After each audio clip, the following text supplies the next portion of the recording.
10ஆம் இடமான தொழில் ஸ்தானத்தில் சூரியன் புதன் இருக்காருங்க. இது வந்து ஒரு நல்ல அமைப்பு. அது மட்டும் இல்லாமல் 10ஆம் அதிபதியான சுக்கிர பகவான் உங்களுக்கு 9ஆம் இடத்துல இருக்காரு. அப்படிங்கும்போது உங்களுக்கு தொழில் ரீதியாக பயணங்கள் சக்ஸஸ் ஆகும். வேறு இடத்துல போய் ஃப்ரான்சைஸ் ஆரம்பிக்கிறது மாதிரியான ஒரு அமைப்புகள், சூரியன் புதன் சேர்க்கை தொழில் ஸ்தானத்தில். அப்போ ஒரு புதிய யுத்திகளை வந்து நீங்கள் தொழிலில் கண்டுபிடிச்சி அதை வந்து இம்ப்ளிமெண்ட் பண்ணி நீங்கள் சக்ஸஸ் ஆகக்கூடிய அமைப்பு வந்து உங்களுக்கு சூப்பராக இருக்குங்க. ஏன்னா 11ஆம் அதிபதி லாபஸ்தானாதிபதி உங்களுக்கு 10ஆம் இடத்துல இருக்கார். அப்போ உங்களோட புதிய யுத்திகளை பயன்படுத்தி நீங்கள் வந்து புதிய லாபங்கள் நிறைய கிடைக்கிறதுக்கான யோகம் ரொம்பவே சூப்பராக இருக்குங்க. அடுத்து 12ஆம் இடம்னு எடுத்துக்கிட்டோம்னா மாத தொடக்கத்தில் வந்து சந்திரனும் செவ்வாயும் இருக்காங்கங்க.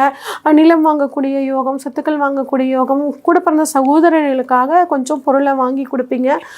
இந்த மாதிரியான அமைப்புகள் உங்களுக்கு இருக்குங்க. இந்த மாதத்தை இன்னும் நீங்கள் சிறப்பாக மாற்றிக்கணும் அப்படின்னா விநாயகர் வழிபாடோடு சேர்ந்துங்க சின்ன குழந்தைகளுக்கு 5 வயதுக்கு உட்பட்ட குழந்தைகளுக்கு உங்களால் முடிஞ்ச